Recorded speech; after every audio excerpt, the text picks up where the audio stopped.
প্রিয় এইচএসসি শিক্ষার্থীগণ, আজকে আপনাদের দেখাবো কিভাবে প্যাসেজ থেকে খুব সহজে কম সময়ের মধ্যে শর্ট কোশ্চেনের আনসার খুঁজে পাবেন এবং সেগুলো ইফেক্টিভলি লিখে পরীক্ষায় সর্বোচ্চ নাম্বার পাবেন। আমি আমেরিগোর যে প্যাসেজটা আছে সেইটা সিলেক্ট করেছি। আমার কাছে মনে হয়েছে এটা প্রত্যেকটা বছরের জন্যই ইম্পর্টেন্ট একটা প্যাসেজ। সো এইখান থেকে আমরা আজকে শর্ট কোশ্চেন প্র্যাকটিস করতে যাচ্ছি। এই প্যাসেজটা খুব বেশি কঠিনও না, আবার খুব বেশি সহজও না। সো এটা একটা পারফেক্ট প্যাসেজ হবে বা প্রশ্নোত্তর হবে আপনাদেরকে দেখানোর জন্য। সো আমরা প্রথমে যেটা করব, আমরা প্রথমে কিন্তু প্যাসেজ পড়তে যাব না, আমরা প্রথমে আসবো প্রশ্নে। এটা কেন বলছি, আপনি যদি প্রথমে প্যাসেজে যান, আপনি প্যাসেজ পড়বেন, প্যাসেজ পড়তে একটা নির্দিষ্ট সময় লাগবে, এরপর আপনি প্রশ্নে আসবেন এবং প্রশ্নের আনসারগুলো খোঁজার জন্য আবার প্যাসেজে যেতে হবে। তো শুধু শুধু আমরা দুইবার প্যাসেজে কেন যাব এবং সময় নষ্ট করব? আর এমনিতে আপনি এমসিকিউ আনসার করতে করতেও তো প্যাসেজ সম্পর্কে ধারণা পেয়ে যাবেন, আর আগে থেকে পড়া থাকলে তো আরো ভালো। তো আমরা প্রথমে প্রশ্ন পড়ব। প্রশ্ন পড়ার বেলায় একটা জিনিস যেটা খেয়াল রাখবো, যে আমরা প্রশ্নের ইম্পর্টেন্ট একটা বা দুইটা ওয়ার্ড খুঁজে বের করব। ঠিক আছে, প্রথম প্রশ্নটা যদি আমি পড়ি, how old is Amerigo. So এখানে আমেরিগোর বয়সের কথা বলেছে, যে আমেরিগোর বয়স কত। সো এখানে আমাদের বয়সটা বের করতে হবে, এটা হলো আমার ইম্পর্টেন্ট ওয়ার্ড। সো আমি এটা একটু মার্ক করে রাখবো, হ্যাঁ, যে ওল্ডটা। আচ্ছা, আমেরিগোর বয়স কত। এরপরে বলেছে where and how does he live, তার মানে তার বসবাসের কথা এরপরে জানতে চেয়েছে। আচ্ছা, সো একটা প্রশ্নের মধ্যে কিন্তু দুইটা বা তিনটা প্রশ্ন আসবে। ঠিক আছে, প্রথম প্রশ্নটা হলো যে তার বয়স কত, আর পরে হলো সে কিভাবে এবং কোথায় বসবাস করে। সো আমরা যদি একটু প্যাসেজে যাই, এই যে প্যাসেজটা, সো আমরা প্রথম দিক থেকে খুঁজবো। একটা জিনিস মনে রাখবেন, আপনাদের প্রশ্ন কিন্তু সবসময় একদম সিকুয়েন্টলি দেয়া থাকবে, যে প্রথম প্রশ্নের উত্তরটা যেখানে থাকবে দ্বিতীয় প্রশ্নের উত্তরটা এরপর থেকে থাকবে, তৃতীয় প্রশ্নের উত্তরটা এরপর থেকে। সো এইভাবে আপনি খুঁজে পাবেন। আচ্ছা, সো আমরা কি করবো, যে ইম্পর্টেন্ট বয়সের জায়গাটা আমরা খুঁজবো। একদম প্রথম থেকে শুরু করবো, কারণ প্রথম প্রশ্নের উত্তরটা প্রথম দিকেই থাকবে। আচ্ছা, সো এখানে বলছে my name is Amerigo, I am 13 years old। এই যে দেখুন, আমরা পেয়ে গেছি। এখানে বলেছিল যে ওর বয়স কত, তাই না? তাহলে আমরা পেয়ে গেছি যে তার বয়স কত, 13 বছর। এরপরে বলেছিল যে কোথায় এবং কিভাবে বসবাস করে। আচ্ছা, এই যে and I live on the street alone, এই যে সে কোথায় বসবাস করে, রাস্তায় বসবাস করে। আর কিভাবে, অ্যালোন। আচ্ছা, তাহলে এই প্রশ্নের উত্তরটাই আমরা এবার গুছিয়ে লিখবো। কোথায়, খাতায়। কিভাবে লিখবেন সেটা আমি দেখিয়ে দিচ্ছি। সো আমি এখানে লিখেছি যে answer to the question number 1, B number এটা আসে, এই জন্য বি নাম্বার। সো আমার কাছে আসলে কালার পেন ছিল না, এই জন্য আমি কালো কালি দিয়ে লিখেছি। আপনি অবশ্যই কালার পেন দিয়ে লিখবেন। সো আমি এই এ নাম্বার দিলাম, দিয়ে এই আনসারটা এখন লেখার চেষ্টা করছি। হ্যাঁ, আমি কি লিখবো, আমেরিগোর কথা, যে আমেরিগো ইজ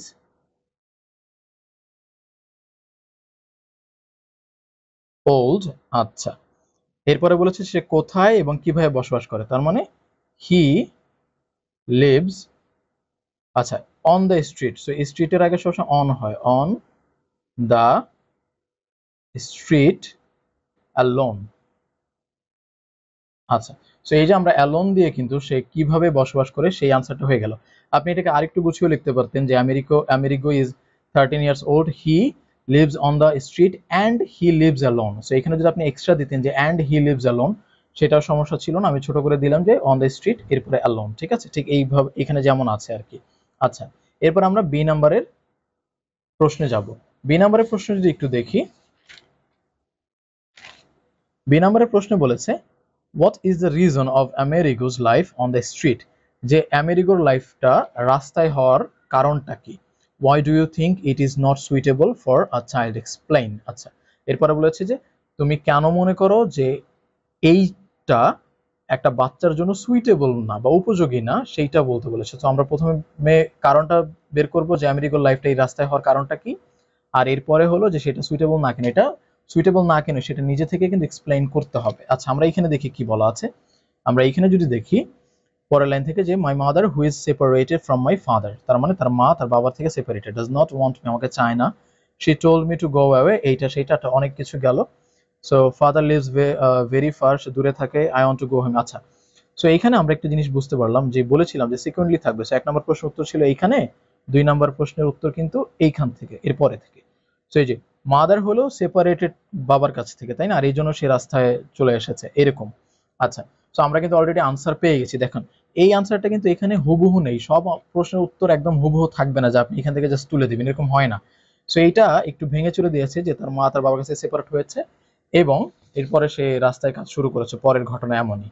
আচ্ছা, তো আমরা এটাকে কিভাবে লিখবো, যে প্রশ্নটা যদি আমি একটু যাই প্রশ্নটার আদলে, যে what is the reason of Amerigo's life on the street, তাহলে আমি লিখবো যে the reason of street is, এই যে আমরা কি বলেছিলাম তার মা তার বাবার কাছ থেকে আলাদা হয়ে গেছে, তার মানে সেপারেশন, সেপারেশন অফ ইজ, আচ্ছা লেখা একটু বোঝার চেষ্টা করবেন, হ্যাঁ লেখা খুব একটা ভালো না, যাই হোক। সো প্যারেন্টস, এই যে সো তার বাবা মার সেপারেশনটাই হলো তার কারণ, এই যে the reason of Amerigo's life on the street is separation of his parents. এটার সাথে সংযুক্ত আরেকটা প্রশ্ন ছিল, সেটা হলো why do you think it is not suitable for a child, এটা কিন্তু আপনাকে নিজের মতো একটু বানিয়ে লিখতে হবে। কি বানাতে হবে, যে it's not suitable,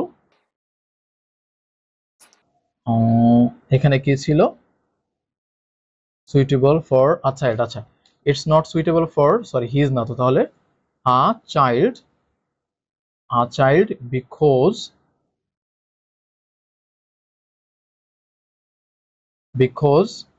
he বলতে কি ওই যে চাইল্ড বা যদি মানে এখানে তো চাইল্ডের কথা বলেছে, যে চাইল্ডটার জন্য সুইটেবল কানা, মানে কেন না, a child because he does not get a good childhood অথবা লাইফ।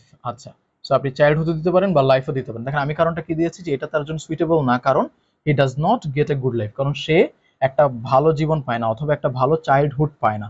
সো আপনি এই একটা রিজন কিন্তু এক্সপ্লেইন করে দিবেন। আপনার মাথায় যদি আরো কিছু থাকে আপনি আরেকটু বড় করে দিতে পারেন, কারণ এই প্রশ্নের উত্তরটা আপনার উপর ডিপেন্ড করে। আচ্ছা, আমরা এরপরে পরের কোশ্চেনে যাই, আসলে যে পরের কোশ্চেনটা কি আছে। তো why did Amerigo ask his father to send him some money? আচ্ছা, সো এখানে আমরা মানির কথাটা, টাকার কথাটা আমরা মাথায় রাখি, এটা আমরা খুঁজবো। What is the reply from his father, তার বাবার কাছ থেকে রিপ্লাই কি ছিল। সো রিপ্লাইয়ের ব্যাপারটা আমরা মাথায় রাখবো। প্রথম কোশ্চেন যে সে তার বাবাকে টাকা পাঠাতে কেন বলেছিল, আর পরেরটা হলো রিপ্লাই কি ছিল। আচ্ছা, সো আমরা যদি এখানে যাই, আমরা এখানে দেখি এই যে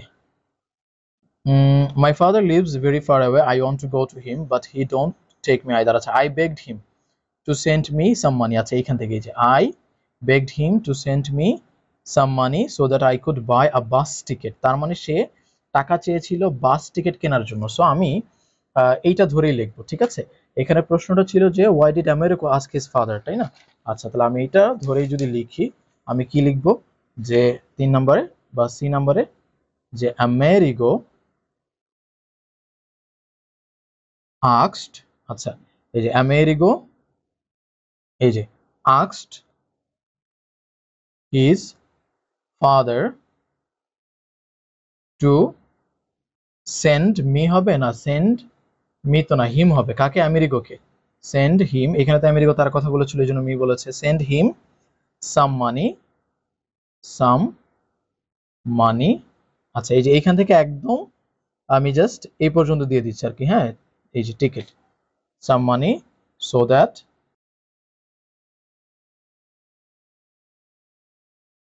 এই তো হয়ে গেল, তাই না। আচ্ছা, সো আমাদের প্রথমে কিন্তু এইটাই বলেছিল যে আমেরিকো তার বাবার কাছে কেন টাকা চেয়েছে, এবং এই একই প্রশ্নের দ্বিতীয় ভাগে বলেছে যে what was the reply from his father, তার মানে তার বাবার কাছ থেকে আনসারটা কি ছিল বা রিপ্লাইটা কি ছিল। এই যে দেখেন এখানে বলেছে I am still waiting he hasn't answered, তার মানে কি তার বাবা মানে কোনো রিপ্লাই করেনি। তাহলে আমি কি লিখবো, যে হিজ ফাদার, এখানে আনসার দিয়ে আপনি লিখতে পারেন বা রিপ্লাই, যেহেতু প্রশ্ন বলেছে রিপ্লাই, তাহলে আমি কি লিখবো, হিজ ফাদার হ্যাজ নট, এখানে ওই যে হ্যাজ নটই আছে, হ্যাজ নট রিপ্লাইড, আমি এতটুকু দিলেই হয়ে যাবে, ঠিক আছে, আর আমার বেশি দেওয়া লাগবে না। যে এখানে কিন্তু এক্স্যাক্টলি আছে, পরের পার্টটা হলো এইটা, তাই না, এই যে এইটা। তাহলে আমার 3 নাম্বার প্রশ্নের আনসারও কিন্তু হয়ে গেল। আচ্ছা, এবার আমরা দেখি 4 নাম্বার, একটু কুইকলি দেখে ফেলি। আচ্ছা, 4 নাম্বার আছে what did Amerigo do for his livelihood, describe the reason why he stopped doing that, যে আমেরিগো তার জীবনযাপনের জন্য, লাইভলিহুড মানে জীবনযাপন, যে জীবনযাপনের জন্য কি করেছিল এবং সেইটা ছেড়ে দেওয়ার রিজনটা আমাকে বলতে হবে। সো আমি ঠিক এরপরেই যদি দেখি, তো এখানে বলেছে যে এখানে street are now home, sometimes I find work। এই যে I used to collect trash and sell it to a vendor। So আমি এইখান থেকে একটু দেখি, এই যে I used, এটা কে বলছে? এটা আমেরিকো বলছে যে আমি ট্র্যাশ কালেক্ট করতাম এবং ভেন্ডরের কাছে বেচতাম। I এই যে stopped doing that after I had serious infection and the doctor told me to stay away from the trash bin। So দেখেন এটা কিন্তু পুরোটাই একদম আনসার দেওয়া আছে যে মানে আমেরিগো তার জীবনযাপনের জন্য কি করতো এবং সে কেন এটা স্টপ করে দিয়েছে, একদম এইখান থেকে ধরে এইটা যে সে ট্র্যাশ বিক্রি করতো এবং সে ইনফেকশনের জন্য এটা ছেড়ে দিয়েছে, একদম হুবহু এটা আপনি লিখে দিলেই হয়ে যাবে। আচ্ছা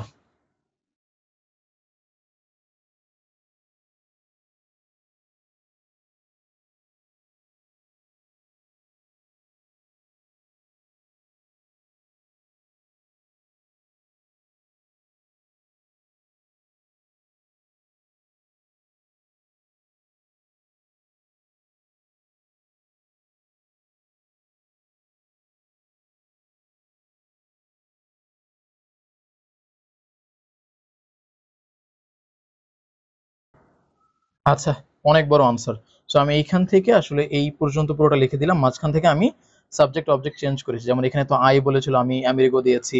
এরপরে এখানে তো ওই যে মিড ছিল, আমি হিম দিয়েছি। ঠিক আছে, চেঞ্জ করে নিজের মতো দিয়েছি।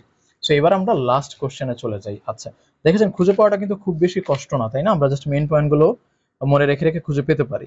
5 number, the last one, did Americo get money from the ice cream shop owner for selling ice cream on the beach, explain. তার মানে বিচে আইসক্রিম বিক্রি করার জন্য আমেরিকো কি তার শপ মালিকের কাছ থেকে বা দোকানের মালিকের কাছ থেকে টাকা পেয়েছিল কিনা, তাই না? আচ্ছা, এই কথাটা এখন আমরা খুঁজে বের করবো। সেইটা খুঁজে পাওয়া খুব সহজ হবে। আইসক্রিম আছে, শপ আছে, এরপরে আমেরিকার কথা আছে, আচ্ছা মানির কথা আছে, এটা আমরা এখানে খুঁজে পাবো। সো এরপর থেকেই আমরা যদি দেখি আবার, যে once I worked for an ice cream shop owner and sold ice cream beach. আচ্ছা, এই যে but I got no money, এই যে সে টাকা পায়নি, যে বলেছিল যে আমেরিকাকে টাকা পেয়েছে, এখান থেকে যদি ধরি, বাট তো আসলে আসবে না, এইখান থেকে এক্স্যাক্টলি আসলে I got no money in return, the owner of the shop give me something. আচ্ছা, যে এইটা হাত অ্যাট নাইট। আচ্ছা, এই যে এইখানে কিন্তু এইখান থেকে এখানে কিন্তু হয়ে গেছে আনসার, যে সে কোনো টাকা পায়নি, তাকে শুধুমাত্র রাতে থাকতে দিত এবং খাবার দিত। সো আমি কি করবো, এতটুকু সাবজেক্ট অবজেক্ট একটু চেঞ্জ করে দিয়ে দিব, আই তো আর দিব না, তাই না? আয়ের জায়গায় আমি কি দিব, আমাকে প্রশ্ন বলেছে যে ডিড আমেরিকো গেট মানি, তাহলে আমি আমেরিগো দিয়ে লিখবো, তাই না? আচ্ছা, আমি কি লিখলাম, যে আমেরিগো।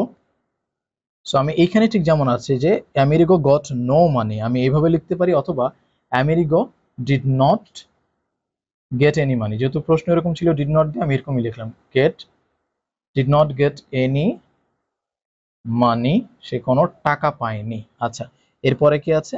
আচ্ছা, ইন রিটার্ন, পরিবর্তে, এটা দেওয়ার দরকার নেই, যেহেতু পরিবর্তেটা আগের ঘটনার সাথে সংযুক্ত, এটা আমাদের লাগবে না। সে টাকা পায়নি, এতটুকুই enough. The honour of the shop gave me. আচ্ছা, দা, আমি তো আর এখানে মি দিব না, আমি কি দিব, হিম, তাই না?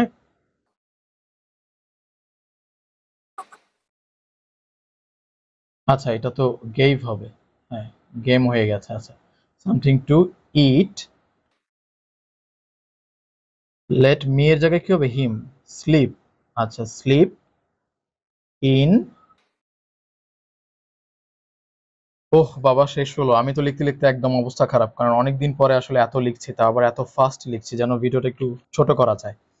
আচ্ছা, যারা এখনো প্যাসেজ না পড়েই কিভাবে এমসিকিউতে ফুল নাম্বার পাওয়া যায় বা 5-5 পাওয়া যায়, সেই ভিডিওটি দেখেননি, তারা স্ক্রিনের এই ভিডিওটি দেখে ফেলুন।